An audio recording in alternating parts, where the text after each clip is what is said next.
Hey, Sovereign Wealth Builders, Simon Dixon here, and welcome to another episode of Simon Dixon Hard Talk Live. Another week. I can't believe how fast these weeks are going. Is it just me, or is time moving faster and faster? Today, we're going to be talking about everything you need to know about how gold just broke the dollar. We're no longer in theory territory. There's no denying it from here. All of my listeners would have been 100% prepared for this for an awful long time. But the new world order has officially arrived, and gold is the asset that has marked the change. So we're going to be going through all the different areas and how it impacts the different things. So in part one, we're going to be doing This Week in Bitcoin and Tech, what gold stablecoins, what the impact on Bitcoin is, and essentially what life after the dollar looks like in this multipolar world now that gold has officially hit a massive milestone in terms of breaking the dollar as the world reserve asset.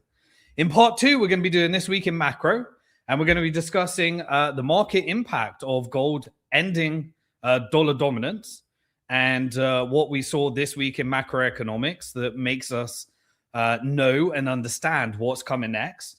And in part three, we're going to be doing This Week in Geopolitics, and of course, we're going to be going through the geopolitical fallout of gold ending the dollar hegemony and some of the wars and what to expect next as a result of that, particularly with the ongoing situation in Iran with 2 warships being sent there and what we expect next. So without further ado, let's jump straight into part one, This Week in Bitcoin and Tech, and we're going to be covering gold, stablecoins, Bitcoin, and the after effect of the dollar, and also going to be discussing some of the follow the money types of things we need to be aware of in the tax changes that are happening right now as well, so that you can be prepared for what comes next. Right. So let's talk about Tether. The reason we're talking about Tether is because stable coins, which have been backed by US treasuries, when the dollar is being weakened, has a massive impact on all of those dollarized global businesses, as well as people that have to adjust to this new reality that the dollar is being strategically weakened. So let's go through a few parts. There is now really the Tether conversation has broken into 3, and I'll explain what I mean. So Tether announced the launch of what's it called? USAT. So that's basically a new US compliant, Genius Act compliant stablecoin. It's basically designated specifically to trade inside US regulatory frameworks, which anybody that's outside the US wants to get the hell away from. And so it's going to be interesting now to see these markets of interoperability between USDT, which is Tether, which may not necessarily comply with US requirements, but also how do you keep that within the US? And obviously, the only way to achieve that is through KYC, know your customer, and knowing whether someone is in the US or not. And so that has all sorts of implications. The devil is always in the detail. But anyway, a few things that need to be done compliantly with Tether, which is the digital dollar that exists on top of multiple blockchains, is that it now needs to comply with the travel rule. What's the travel rule? Well, the travel rule is something in the Bank Secrecy Act, which is compliance that means within America, anytime someone sends Tether, the details of the recipient and the sender are embedded within the transaction. So, of course, this is a surveillance state that we've all been prepping for. But if you're using programmable money that exists outside the banking system, and you're staying within a centralized issuer, unlike Bitcoin, which is decentralized, then you, and we covered all the currency wars and the freeze functions that have to be there, you have to have compliance with the travel rule eventually embedded within the smart contract. Which essentially means the recipient and the sender, the details need to be in the transaction somehow. Now, initially, it will just be, exchanges saying, are you sending it to a custodian or self-custody? But you can expect that to ramp up because this is the first iteration of Genius Act, and that puts it in compliance with Bank Secrecy Act. And this is how we get to this programmable social credit score, Orwellian nightmare that the America saying they're going to become crypto capital of the world is looking to penetrate for the technical industrial complex and the proof of weapons network, all in the guise of technological innovation and trying to deliver more freedom. Right, so we're going to have this new stablecoin called USAT, which is going to be marketed to US investors with additional surveillance and compliance compared to USDT. And that's going to be aimed at basically, reigniting these US regulated markets. But as with all US policy, we know that there is a covert operation in order to strategically weaken the dollar. So if you have an Orwellian nightmare version of a stable coin within America and a different version of a stable coin, this is part of the de-dollarization mission dressed up as dollarization. Now, within the American version, it's all going to have to be backed by US treasuries only. But the one outside has got excess reserves and is also backed by Bitcoin, not backed, but the excess reserves invest in Bitcoin mining, is able to hedge exposure. And so essentially the non-US version is going to be a superior product, providing you can rely upon some of that, then disclosures and auditability and all those things. Now, because this is not Bitcoin, there is trust involved, which is why stable coins do not compete with Bitcoin, because Bitcoin is a construct of self-custody in a trustless environment with no centralized party, unless you decide to voluntarily give your Bitcoin to an exchange or a custodian. Anyway, so what are the characteristics of USAT? So firstly, it's dollar pegged as usual. So for every tether that exists, is going to be backed by $1 that's lent to the US government. So this is essentially short-term interest-bearing bills. So you can't put the dollars in a bank because after 250,000, or in some cases 500,000, there's no insurance. And so with a bank, because it's fractional reserve, you plus FDIC insurance only covers 1% of total deposits in the banking system. It's not designed for systemic risk. So instead, you have to buy a security. What is the security that is the closest to the dollar? Well, it is lending that dollar to the US government, which is a bond. Now, imagine lots of people want to redeem their tether for dollars. Then what happens is it needs to be short-term bonds rather than long-dated bonds. You can't have a 10, 20, 30-year bond because in that time, someone might want to withdraw their tether. So you have to sell the security. And when you sell the security or sell the loan, you can then convert it to dollars and you can redeem it for those that want to actually redeem the tether. And so it will, by definition, always be short-term treasuries. Now, the macro policy is to get short-term treasuries down. And so these will be paying lower and lower yield in an environment where we're moving towards zero interest rate on the short-term side. So the non-US one will be able to get superior yield by being able to, go a little bit of the longer-term duration. But remember, that's what broke Silicon Valley Bank in the first place. It was people demanding. You had Peter Thiel come up on Spaces, tell all his portfolio companies to withdraw their funds because there were low yield treasuries.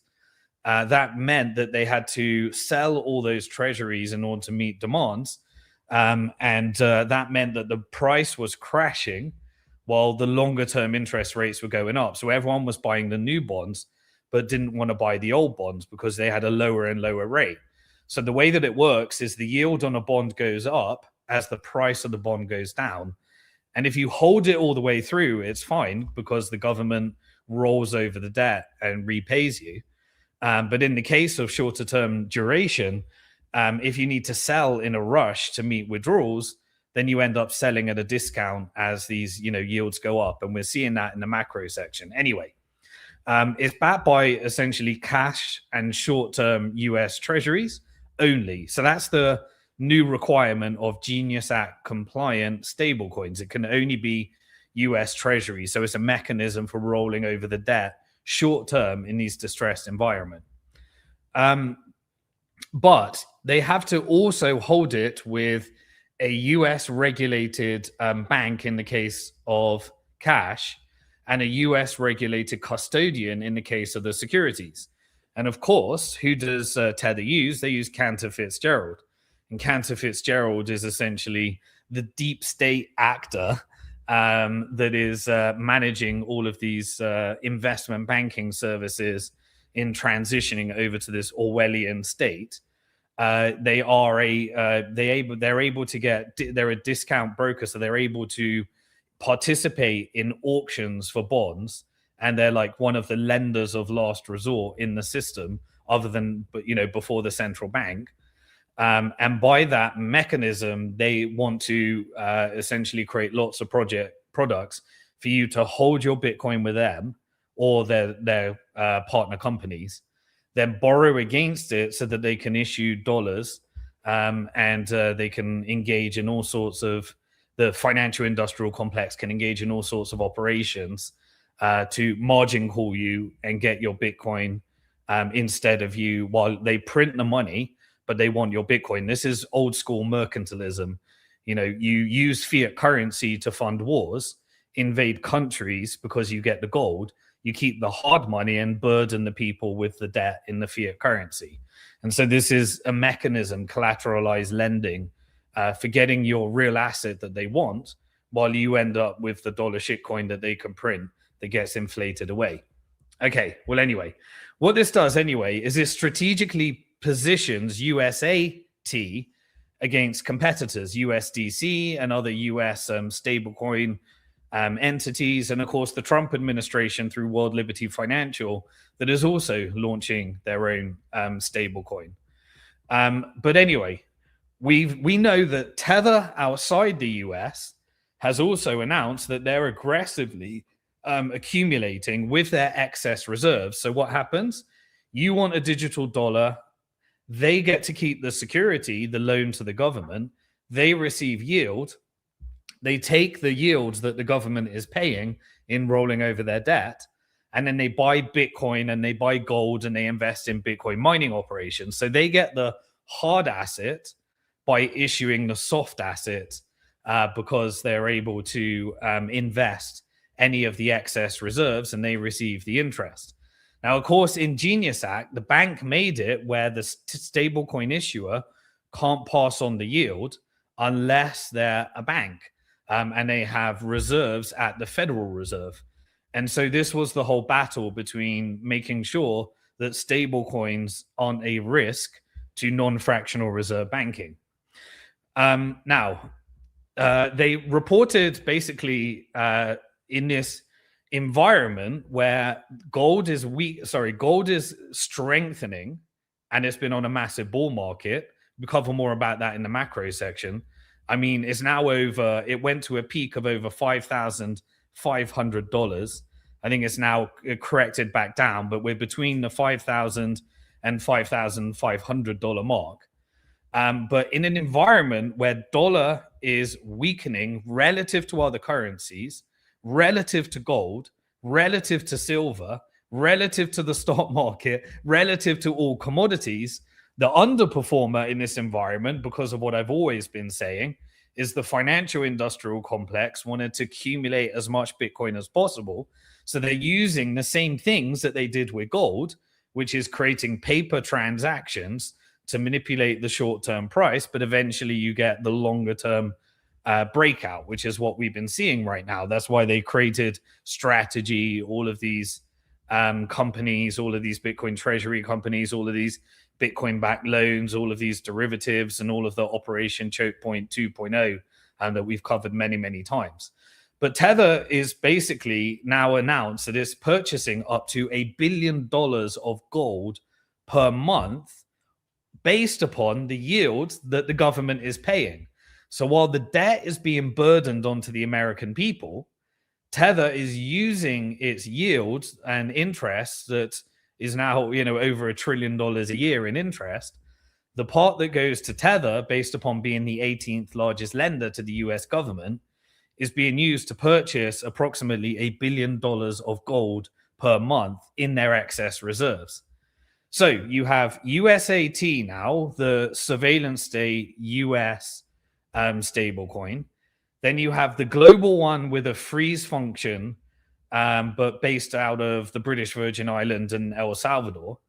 But also they have a gold-backed stablecoin as well. And so we'll look into that a little bit deeper. But think about the impact here. You're holding treasuries as an international investor or somebody that needs to meet their short-term cash flow needs as a business. And you've got your dollar stablecoin that's going down in value. And you could hold a gold stablecoin instead. And so now you've essentially made it where those that are holding the gold stablecoin in an environment of strengthening gold, weakening dollar, that is going to create more and more adoption for the gold-backed stablecoin. Now, remember, a gold-backed stablecoin is just simply a cryptocurrency, a token that is meant to be redeemable for gold, but it is redeemable into a gold IOU, where Tether holds the gold in their vaults in Switzerland. And so actually taking delivery of that gold is virtually impossible unless you're doing it at a very, very high level at scale.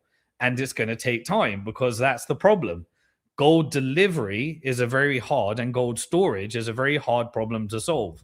And because most people can't do that, they end up using a custodian. So they end up with a gold IOU, which has counterparty risk.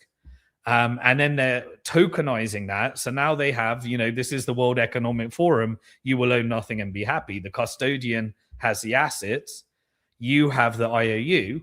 And then a token on top is all you get, which is meant to peg its value. But if you try and redeem it, it's virtually impossible. Now, I'm not saying this is a bad thing, but it's just not the same as a bearer asset like Bitcoin, where the value and the custody is built into the actual asset, because it's digital and it doesn't have this limitations of the physical world. Obviously, physical assets have their advantage as well, but different use case for different problem as well. But anyway, the gold is stored at a high security private vault in Switzerland, which is also where they've built out massive data centers as well. And Tether is basically now one of the largest private holders of physical gold in the world. So this parallel system is now competing with the central banking system. But obviously, they want to, through these regulations, keep it within the financial industrial complex and have these freeze functions so that, which is exactly what happened in Venezuela. All the tether that the Venezuelan government had was frozen because it is a centralized company. So now you don't need to go to a bank, get a court order. They were able to just freeze it like that. So basically, this gold appreciation has added billions and billions of dollars to Tether's balance sheet. And per employee, they've become one of the most profitable companies in the world, proving all along, which I covered many years ago in Bank to the Future, Protect Your Future Before Governments Go Bust, that you can have a profitable business model of full reserve banking. And that's what Tether and stablecoins have effectively proven. So through this model, this isn't just the gold-backed stablecoin. This is through their excess reserves buying gold. They now have an estimated current total of 143 tons of physical gold in a vault in Switzerland. That's approximately $26 billion, depending on the price. It is very, very volatile right now. So assuming 143 tons, and this is based upon last week's, last year's data. So who knows what's happening at the moment, but based upon 143 tons, that would make Tether the number 29 gold holder globally, probably the largest private gold holder outside central banks, and outside some of the private banks and various other accumulations that have happened. But if you look at that in comparison to central banks, Tether is now on par with Libya and the Philippines. So the Filipino central bank and the Libyan central bank, which a bunch of militias are fighting over right now, those central banks, that's where Tether is. It sits between the Libyan central bank and the Filipino central bank. So this is having serious impact now. This isn't any, side fringe game. This is the fabric of the financial system restructuring around these trends. Now, if the America is a global hegemon and we're on this dollar standard where the price of dollar is always going up, then all of this is kind of irrelevant. But where it becomes very relevant is when the price of the dollar is going down. And I'm not talking about internal purchasing power. I'm talking about priced in foreign currencies and priced in fixed assets like gold, Bitcoin, silver, other commodities, and various other things. Essentially, Tether is now ahead of many of the G20 and OECD countries and central banks. And so for context, the United States, allegedly, we haven't had the audit, and I know it sits on both the Fed's balance sheet and the Treasury's balance sheet, and is probably wrapped around all sorts of paper contracts, but publicly disclosed with no audit for an awful long time, the US has 8,133 tons. It's meant to belong to the American people via Treasury, but it also sits on both the Fed's balance sheet, which is a private company owned by the private banks. Now, I'm almost 100% certain that China has way more than that, but China only discloses a small amount of its gold. The rest is in state-owned private companies and banks and various other structured funds, because, it's just China always tries to keep things private rather than doing the whole PR game, which is kind of the American side is PR strength, fake it till you make it type of thing. Now, Germany has 3,350 tons. Italy and France combined they've got 2,450 tons each. And both Russia and China allegedly public reported 2,300 tons. And so Tether Gold, which is the Tether-backed, the gold-backed stablecoin, the ticker symbol is XAUT, and each token basically represents 1 troy ounce of physical gold. And so is meant to be redeemable. You'd have to actually redeem is when you realize the difference with Bitcoin. And that's kind of where we are right now. And we'll cover more about that in the macro side, that you've got all of these paper contracts for gold that no one can take physical delivery, which is causing the short squeeze in silver and the structural deficit that we're seeing that is pumping the prices so high right now. Now, the difference, XAUT in terms of the entire market is still a fairly small market. So, Tether is about $185 billion. So relative to the dollar market, which is, a $21 trillion market, and then you've got the other forms of dollars, like dollars held at the Federal Reserve is about $3 trillion.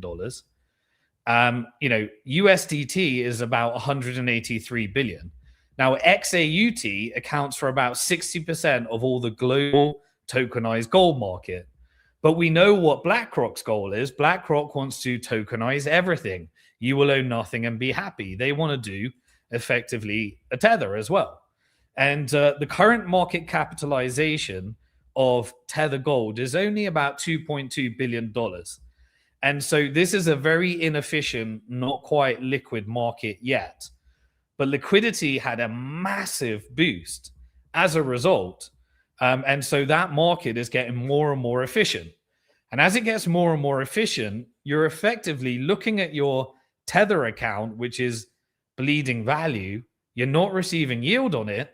And then you're looking at the ability to convert that into Tether Gold.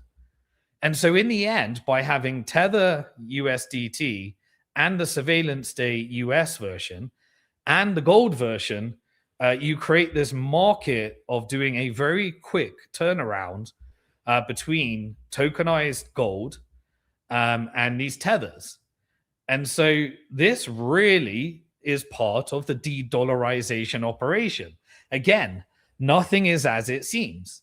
You think it's getting dollar penetration, but if the dollar's being weakened, you're going to be comparing it to your gold stablecoin, and effectively, you're driving the world into this separation, this multipolar world, this regional dollar world, and the rest are going to be looking at these different types of gold assets as well, because that's what the central banks are doing. The central banks are all looking at their treasuries right now, and they're all piling into gold, and the data reflects that. We'll cover more about that in the macro section. And so the total tokenized gold is currently about $4+ billion. They've also got a Paxos gold and various other gold. But what is this driven by? It's basically driven by the rise in prices. So gold, the dollar always held its value because the price of the dollar was always strengthening. When you reverse dollar strengthening, you break the dollar as world reserve currency. We'll cover more of that in part 2 in the macro section, Triffin's dilemma. But basically, the demand for non-fiat collateral right now, because people are trying to get gold, they can't get gold. There's a structural deficit in silver. And so they're buying gold ETF, making BlackRock and the ETFs more powerful, draining some of those bank reserves, and at the same time, the stable coins is kind of a crypto native version of that. Again, it's not a bearer asset, it's not physical delivery, it's not self custody, it's counterparty risk, it's problematic. It is a derivative, as you were, but it's all people can get exposure to because storing gold is too hard, too clunky.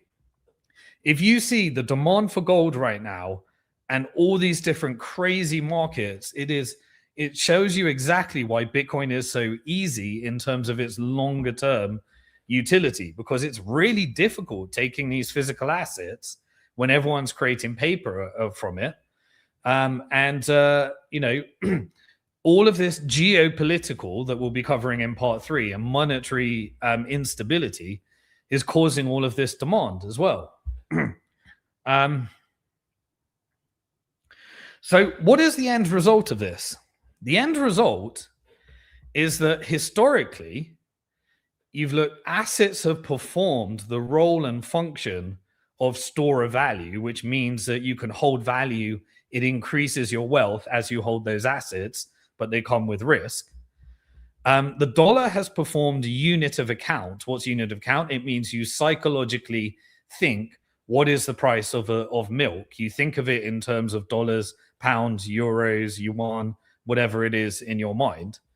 But the global unit of account has been dollars, in terms of in an environment where currencies are suffering currency wars as a result of the dollar. And so everyone has ended up lending back their dollars to the US government. That has created all of this innovation and investment. And that's what built the proof of weapons network, the military industrial complex, the technical industrial complex, and the financial industrial complex. And so all of this has been built upon that strengthening dollar. Now the game has changed. And so what are you going to start using as your medium of exchange? Well, I'll give you a little bit of example.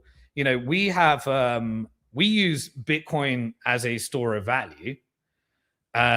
Gold is too tricky in terms of, one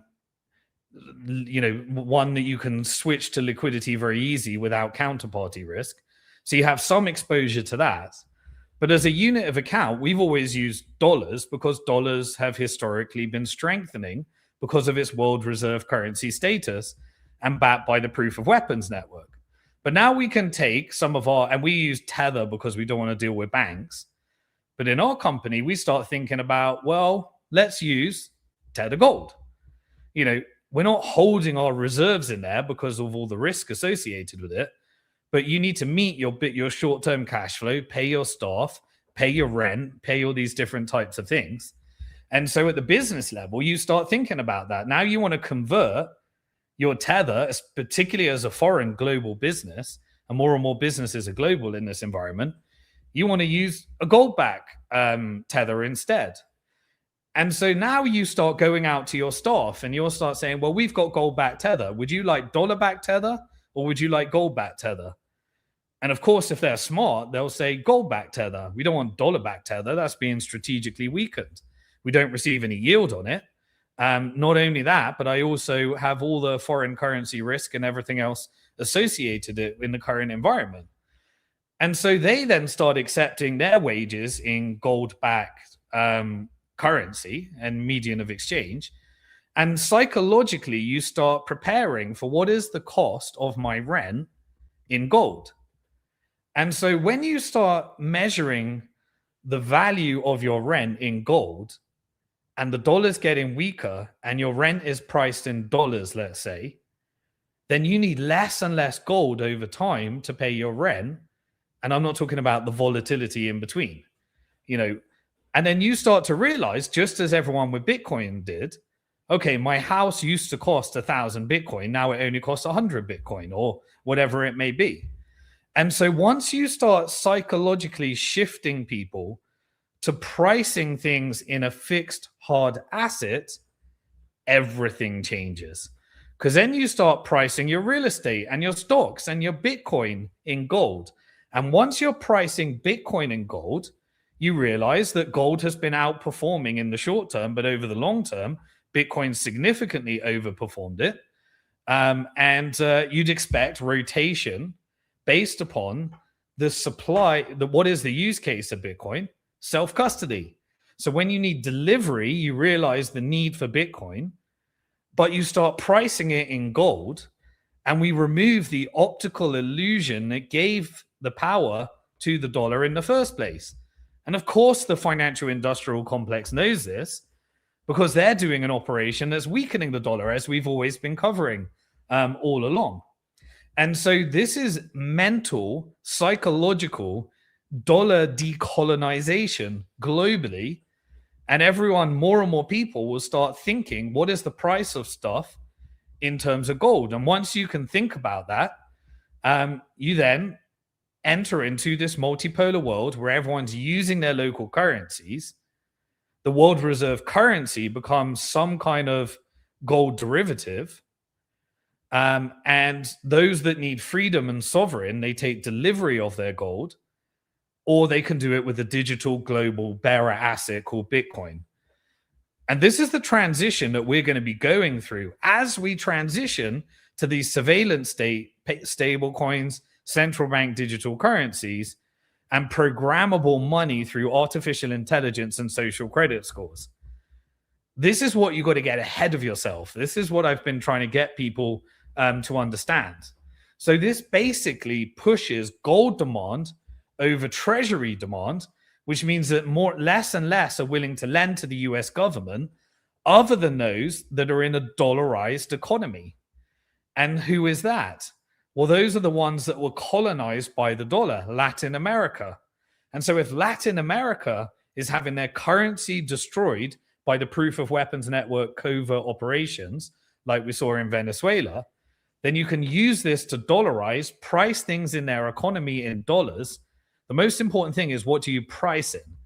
Other countries will price their goods in their local currencies, and then you'll have this dollar derivative becoming the global world reserve currency. Now, the limitations of the world reserve currency will become apparent when you need to self-custody and take delivery, which is when Bitcoin comes in. And so we're going to be going through this type of cycle. So although Bitcoin has been one of the lowest performing in the current dollar weakening environment, you got to think about the longer term story there. So you got your gold exposure, you're adding to your Bitcoin position as it gets weaker in the current environment, because they're doing their operation to try and get as much Bitcoin as they can and scam you, as I've always been warning, into owning a Bitcoin derivative rather than Bitcoin itself. Because the elites, they still want Bitcoin in self-custody, because I've always said, just like they allow the tax haven offshore structures to exist because elites want to use them, elites will still want to use Bitcoin in self-custody. And that kind of forms into Clarity Act and what's being debated at the moment. But more and more people are going to be pricing things in gold if this trend continues. And so all the financial industrial complex needs to do to transition to this multipolar world is do what they're currently doing, slowly weaken the dollar while they manage their capital outflows. And gold becomes basically not the world reserve currency because of a gold standard, but the world reserve medium of exchange, and without needing a gold standard. And this lines up perfectly with the natural organic understanding of Bitcoin. Now, few will understand this. And so this is really the most important part when we make this transition to a world of AI, Bitcoin, CBDCs, stablecoins, and all the technology that we're going through. Because Bitcoin, as I said, it solves the custody and auditability problem. And it is about sovereign rather than dependency. And as I said, if you can get gold and you can become sovereign, but then try escape and leave a government with massive amounts of gold that you've built with your lifetime savings. And it's harder to store at scale. So, you know, this is the historical problem we are witnessing in real time over the next decade. You know, everything that has, you know, this fiat currency, you know, by changing this is a radical change that we're seeing right now. And so we're seeing this mad rush to gold in order to preserve value because the dollar's being weakened. And no one able to take physical delivery. And with just experiencing the clunkiness of that.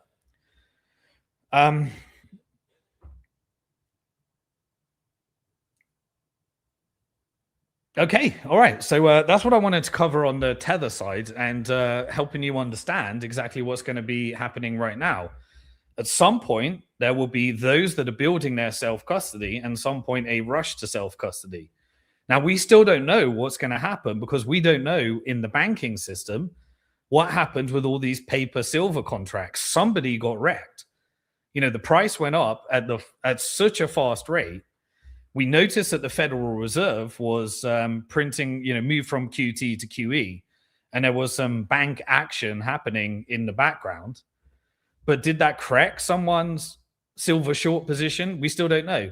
Somebody's on the wrong side of that trade. Somebody got bailed out, and of course they'll socialize the losses and privatize the gains. That's the way that the regulatory capture happens. But we're going to find out, you know, that's still going to be, we still got to figure out, we haven't seen yet who's on the wrong side of that trade. And so, you know, this is what we're actually seeing right now.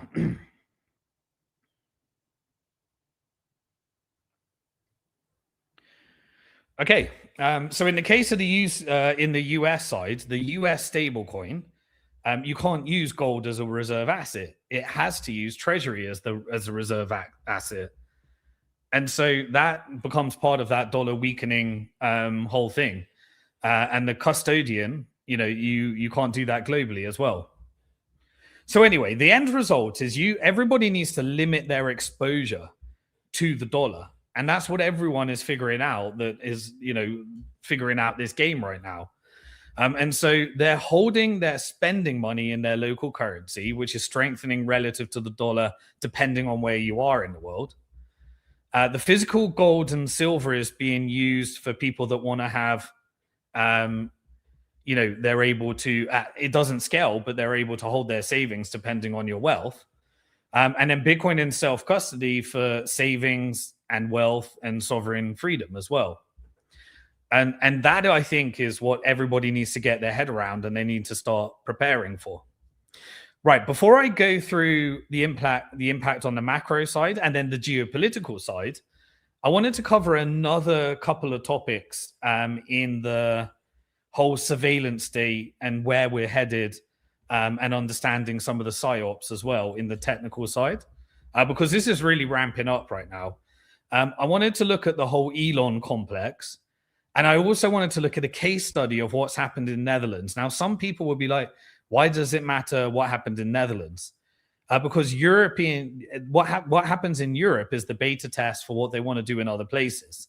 This financial industrial complex, technical industrial complex, and military industrial complex, and the general proof of weapons network is rolling out beta tests to see what they can do in other jurisdictions. So first thing, you would have noticed that there is a big push from Elon to push for voter ID. Now, everyone would say, of course I want voter ID. But that's a psyop in order to get to the next phase of digital ID as well. Because what do? They weaponize any narrative around voting fraud when it's really the proof of weapons network and the lobby that determine the outcome, because they get to allocate and select all the politicians. But you get always the narrative of believing, it's the voter fraud. And that voter fraud can be used by the technical industrial complex TIC in order to push in the voter ID and iterate up to these, this technical nightmare that we're moving towards right now. You'll also notice, I just like to follow a few of these things. I just dig a bit deeper on the Elon complex side. But you'll notice that he also, there was an announcement that Tesla, which is a car surveillance state, Tesla, I had a Tesla. Luckily, I have multiple cars. But I had a Model X, and just one day, Tesla told me that I can't drive my Tesla anymore. And it's just sat there. We haven't done anything with it yet, but it's just sat there with Tesla telling us that we can't use the car yet. And you can't even unlock it. And I can't even take it to a center without towing it. And obviously, it will be tracked along the way. This is the idea behind these electric vehicles. But you'll notice that they decided that they're going to be discontinuing the Model X and Model S. That was the announcement from Tesla stock. Now, although they've got the other models, Model 3 and Model Y, which are the cheaper version of the models, it looks like this might be a movement towards you will own nothing and be happy. And so they might be moving to the fully autonomous rental model where you don't even own a car, but they get to take you everywhere via an electric car, and there's no ownership there. And so this kind of is, I don't know, like, we'll keep watching these trends. They're kind of just weak thoughts at the moment, but we should really watch where we're going, because this is a digital prison through driving being built.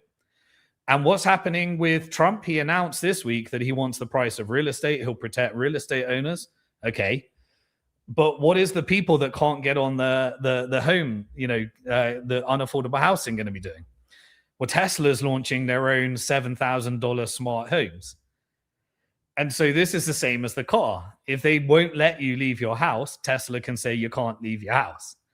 If Tesla wants to tell you that you can't use your car, then Tesla can tell you you can't use your car. But everything's moving towards these, driving the price down while the real assets are going up in value in order to drive you into the surveillance state, cheaper option. And so we've got to keep an eye on these trends. It's also worth noting, what is the big geopolitical events here on the tech side?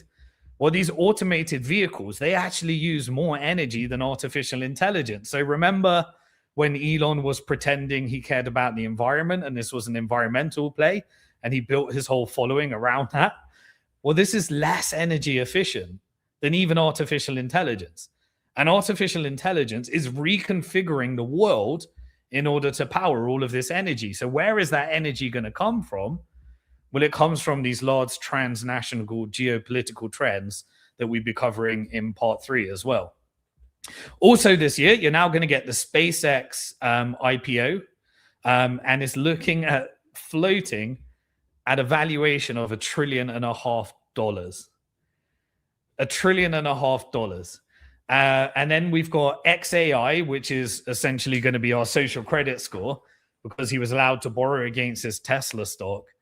And as long as he submitted to the new agenda, which is not cancellation and censorship, it's freedom of speech, but not freedom of reach, which means you keep talking, build the algorithm, and then we'll assign you a social credit score, and we'll only boost your traffic when you're talking in the way we want you to talk. And so that PSYOP has just clearly been revealed now. But also, XAI, who's it raising from? Well, it's raising from transnational capital. It's the financial industrial complex doing the transaction, but it's the Gulf sovereign wealth fueled by Chinese money and Chinese oil purchases. So you've got oil money, Gulf sovereign wealth funds investing in less energy efficient than, creating this energy situation in order to build the surveillance state. I hope everyone has figured out at this stage that there's no human that could have done this without being DARPA funded and connecting with intelligence agencies and being a tool for the proof of weapons network. And that's obvious when you see that regime changes are happening on X by Elon pushing out different narratives. And so if you comply with the network, as I've always said, I know I always pick on Elon. This is the same with all power structures. I released a bunch of videos and interviews I did this week with different people, like describing in painful detail how all these different types of operations work.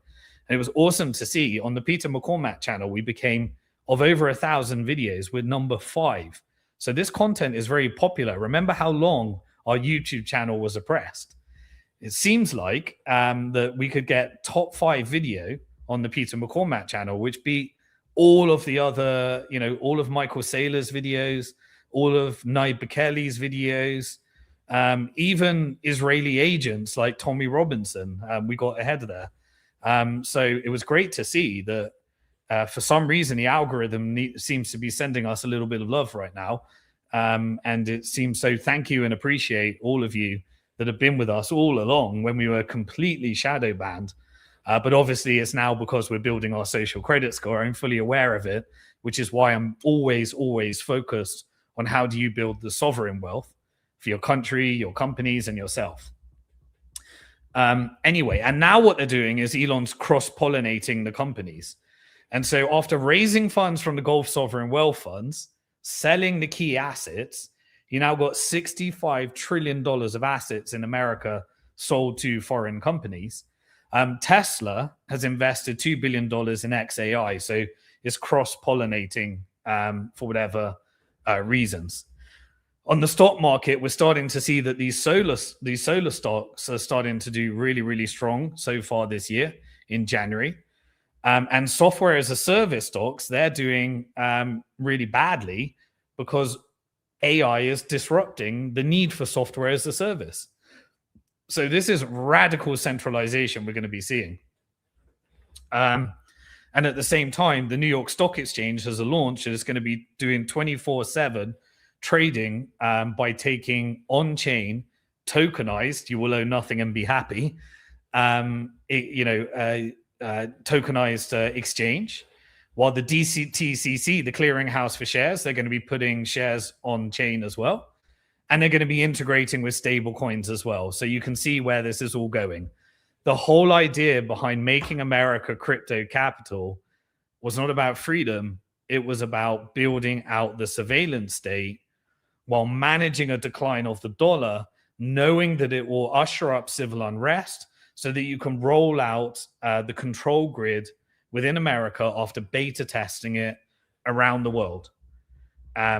And you can see around the Trump administration, all of the nodes that are involved in that, whether it be David Sachs as the crypto czar and AI czar, whether it be Peter Thiel and Alex Karp in the Palantir side, or whether it be Elon and all the other PayPal mafias on the social credit score and AI side as well. So you've got AI for military on the Palantir side, AI for individuals and social credit scores on the Elon side, and then the programmatic money and government infrastructure, and then the privatization on the David Sachs side as well.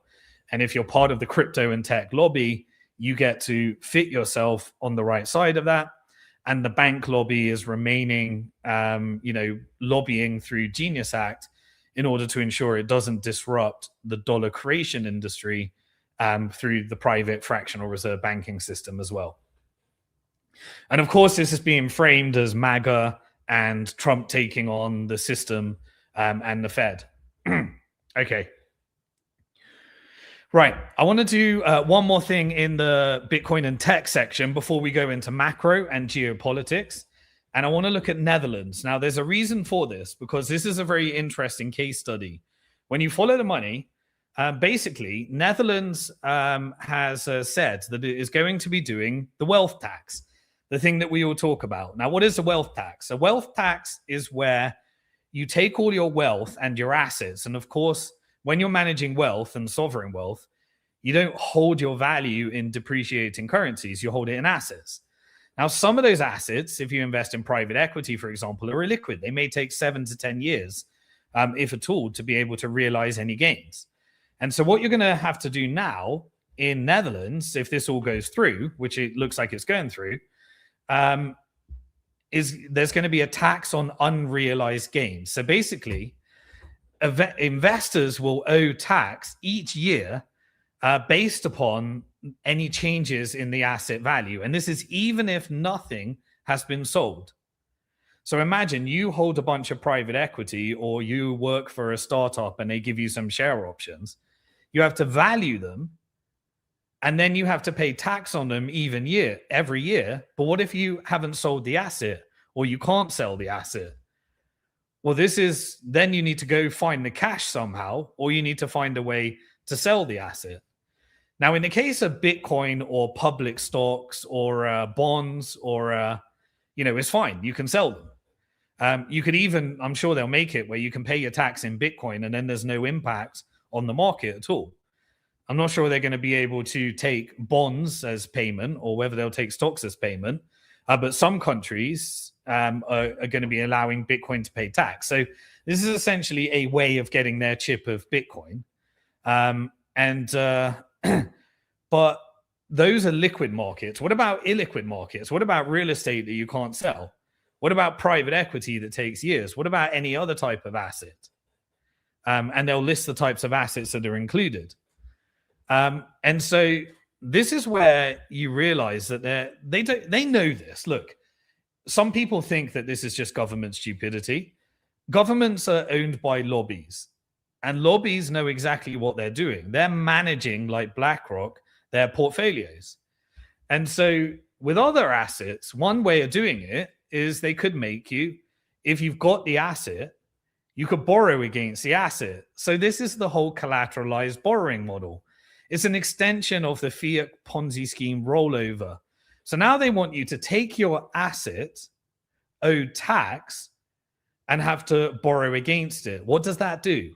Borrowing against your stock is inflationary, and paying tax is disinflationary because it takes money out of the system. And so essentially it's wealth confiscation, and you've got to create this whole industry of borrowing against your asset in order to pay your tax. And that's the next industry that will, happen. But then if you're somebody that wants to issue a loan against an asset, if that's your business, you need it to be liquid. So what rate are you going to actually charge somebody to borrow against an illiquid asset? It's going to be a massively high rate. So this is wealth transfer to the financial industrial complex based upon you becoming a debt vehicle just to be able to pay some tax to combat some of the inflation. And then every year, you're going to have to look at all of your assets at the start of the year and the end of the year, and any income you received on those assets as well, which you're already paying tax on, you're now going to have to pay the wealth tax on. So if you stay in Netherlands, this has a very, very negative impact on those types of assets. It drives people to liquid assets over illiquid assets. and this is both on realized and unrealized gains. Now, it works in realized gains because you've already sold the asset and you have the cash to pay the tax. But when you really follow the money, imagine that there's something covert, which we always, believe. What's the real intention of these policies? Well, what really is happening is what happened in the UK. Think about it. What happened in the UK? Now, there was talks about doing a wealth tax. They didn't actually do the wealth tax. But what they did is they did windfall taxes on energy, and they implemented new rules for any what's called non-domicile residents in the UK. Basically, wealthy people that were living in the UK, they implemented changes while simultaneously talking about implementing a wealth tax, whereby those wealthy people would be taxed on their worldwide wealth. And so most wealthy people hold their wealth outside of these jurisdictions because that's what the systems were set up to do, and obviously you can push out the narrative that you're, taxing the wealthy, which is a popular narrative in this type of environment. But what happened in the UK? Well, the UK experienced in 2024, upon these announcements, the largest exodus of millionaires and billionaires that the country has ever experienced. Now, where did they all go? So firstly, the windfall tax in Scotland on the oil producers while pushing a renewable energy agenda is that if you vassalize Europe and UK, you get to have a boost to the renewable energy companies, which are buying from China. So they're buying all those windmills from China, trying to become energy independent from US because they can no longer buy cheap gas from Russia. And even if that's not efficient, they're trying to build some level of autonomy from US. Now, it's BlackRock that owns the portfolio of all these big renewable energy companies, and it's China that benefits. So again, this is wealth transfer to the financial industrial complex, to the sovereign wealth funds, which are mainly fueled by China's manufacturing base. And so what this did anyway is it killed the North Sea oil extraction industry. Trump comes along and says, I've been, UK are crazy. They're not taking advantage of their oil.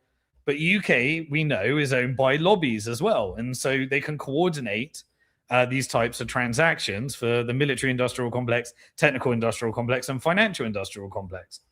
But anyway, what is the end result? The end result is predictable. Exactly what happened in the UK. All the millionaires and billionaires will go. That leads to a reduction in the amount of tax that is collected, which is what's happening in the UK.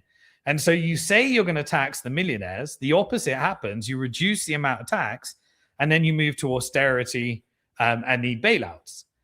And the same thing can happen in Netherlands. So let's take a little bit of a think around Netherlands. Now, the UK operation was quite interesting. I'll go a little bit deeper into it. But you'd expect, where do they go? Well, where did all the people from UK went? They all went to Dubai. So that boosts the economy of Dubai in these tax neutral jurisdictions. And they have a larger and larger sovereign wealth fund as a result of attracting over all the millionaires and billionaires. And so they build within the UAE a corner called Dubai just for Westerners. They build out all the prostitution industries and all this various other stuff. They allow for drinking and gambling and all that stuff. That attracts the Westerners over there while simultaneously weaponizing the media around there's a Muslim invasion in the UK and the demographic issues. And so you can weaponize these immigration issues, and then all the millionaires and billionaires flee to a Muslim country, realize there's no crime, and then you end up with the ones that are stuck on the war-ridden companies that are in poverty in the UK. And so you don't want to destroy the entire value of the UK, but you can vassalize it further and further. What does that mean? As the economy gets worse, the debt increases. You'll notice the stock market is going to all-time highs. So no matter how bad it gets in UK, stock market is still going up. Why? Because the government is a piggy bank for extracting value, asset stripping, and putting the value into the stock market. So this leads to distress finance and the need for private credit. and then the need for austerity. And with austerity, you can do an IMF bailout, and then you have massive mergers and acquisition, privatization of national assets, private equity that bails out some of the distressed companies, gets to buy those assets on the cheap, repurposes it for data centers, surveillance state, whatever it wants to do. As a little bump in all of these different private credit, private equity, and sovereign wealth fund investments. So it's a mechanism for asset stripping the country using, tax policy, which makes no sense for anyone. It has a lovely narrative that you can give people. And you have people like, in the UK, you had like that Gary guy. He was everywhere, debating people saying how you need to tax the rich, tax the rich, tax the rich. And it obviously doesn't make any sense when you go through it, because it leads to less tax income, exactly as we saw, which is predictable. But this capital flight strengthens the financial industrial complex and the sovereign wealth funds and transnational capital. And so they can ultimately move in and acquire many of the national assets. And that's what we're seeing alongside the FIC. Now, what has Netherlands got? Why did they target Netherlands next? Given that we know Netherlands was the creator of this model. The Dutch central bank, the Dutch East India Company, the legal and legislative changes that created the version of capitalism as we know it. And then obviously the Bank of England changed it into a debt-based Ponzi. And then once that bankrupted the government, we implemented it in the US with the Federal Reserve System. But what is it that Netherlands has that is vital to this new AI central bank digital currency world? Of course, it's the Netherlands semiconductor chip industry. They have a vital part of the chain. Taiwan and Netherlands are the entire semiconductor chip manufacturing industry. And they both specialize in different parts of it. And so could this be a mechanism for getting access in the US financial industrial complex to the Dutch, semiconductor chip manufacturing side? And so that's why the lobby might be paying. And obviously this is going to be stripped at the expense of the Dutch people for the financial industrial complex. And this is what you'd expect to see more and more of across Europe. And while there'll be less social payments and social things and more military spending and more and more vassalization and asset stripping. So next to Taiwan, Netherlands is the most important country in the supply chain. Now, who relies upon semiconductor chips? Well, the entire financial industrial complex needs it for its portfolio companies. The technical industrial complex needs it for all their electric car vehicles, all of their AI, all of their data centers, all of these solar panels. And the military industrial complex can't even build an F-35 fighter jet and AI and cybersecurity warfare that they've been testing through Israel. They can't create any of these without the semiconductor chips. And so that becomes the vital supply chain. And that's why I think you suddenly get a wealth tax in Netherlands. And the result is predictable. And you need to prepare yourself and start thinking about it, because these things take about 3 to 5 years to manifest. And I want you to get ahead of them by following the money. Again, this is a partnership of the lobbies. Who is the most important lobbies? Tech, military, financial. And then they got their covert operations as well. Okay. And this is the transnational capital thing that I've been talking about. And this is why we're going to get Europe's inevitable decline.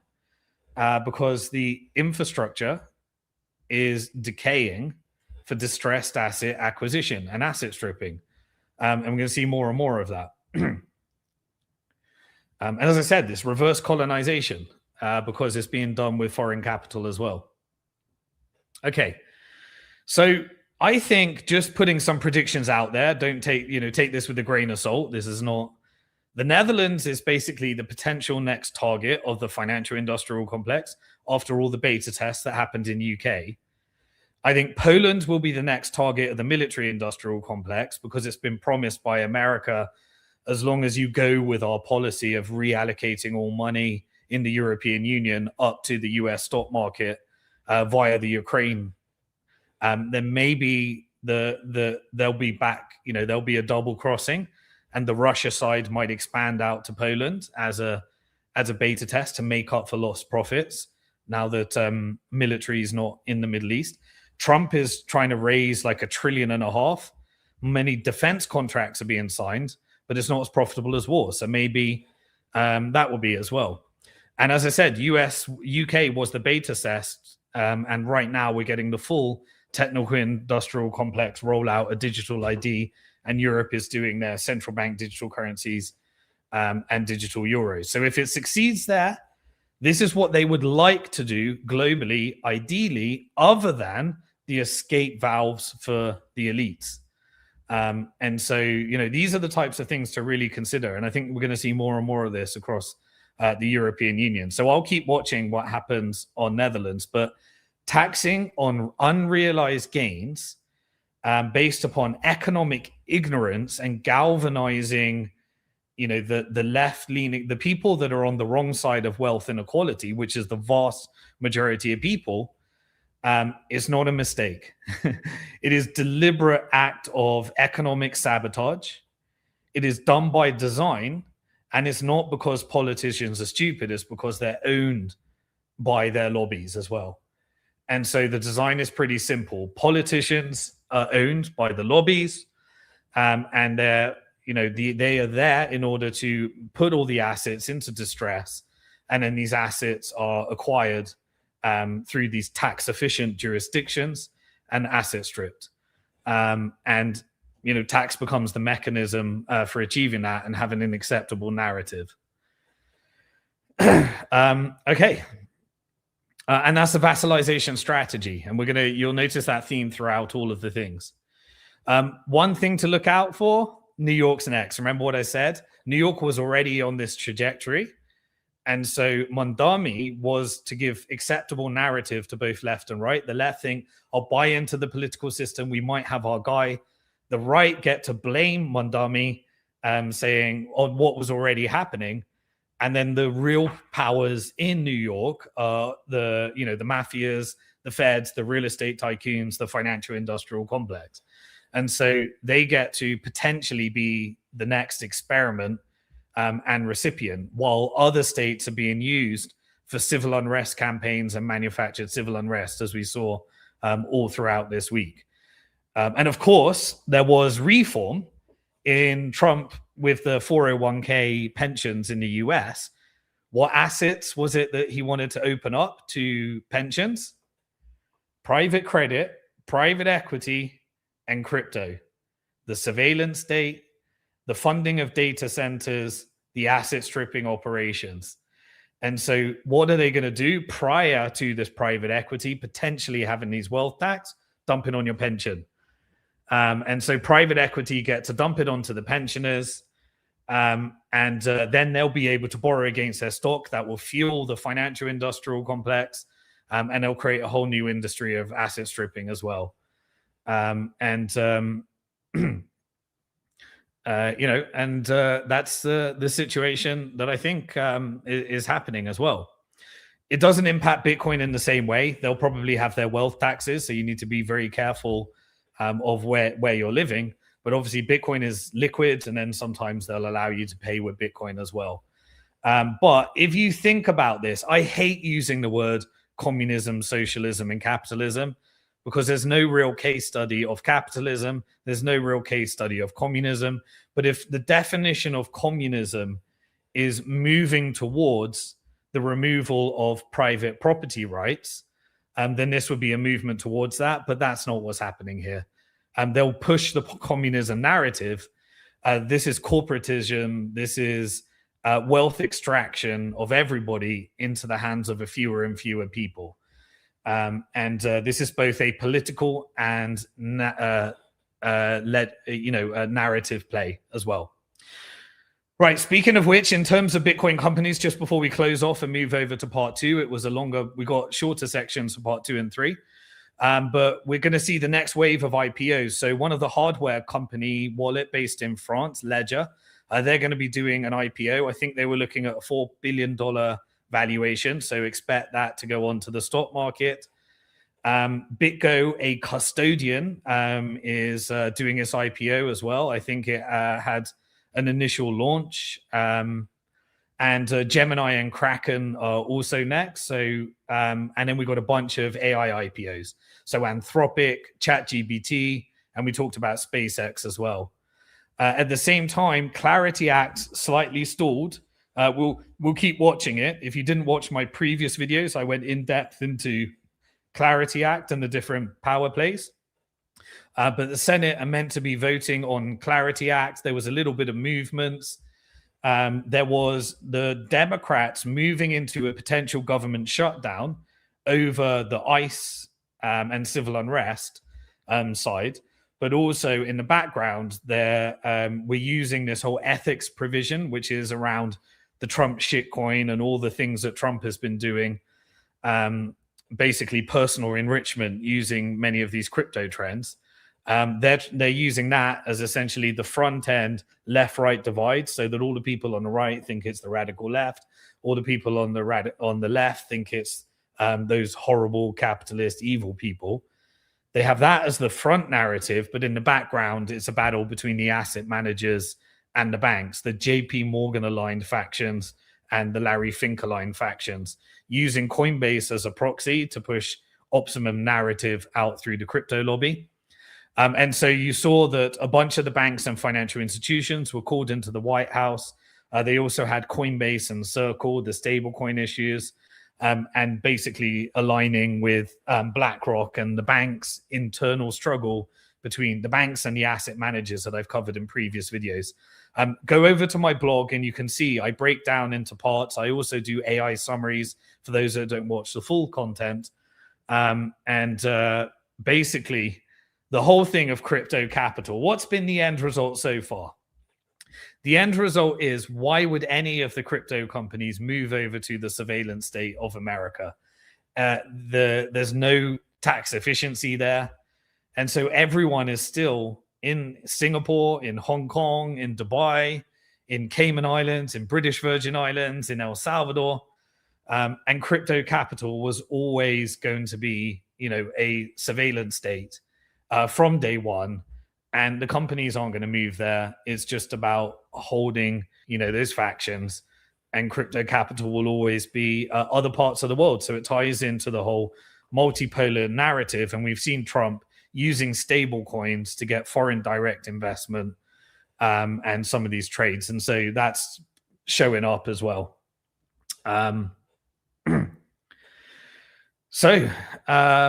The most important thing, as I said, is that Americans get to maintain their Bitcoin in self-custody. In the Clarity Act, it's interesting, there was a change in language around the self-custody part. I still think it will stay in there, but it's interesting that people were debating the self-custody.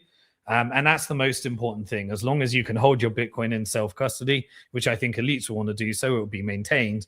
But it looks like they're, really trying to get it where all of the Americans custody and only the elites are able to self-custody.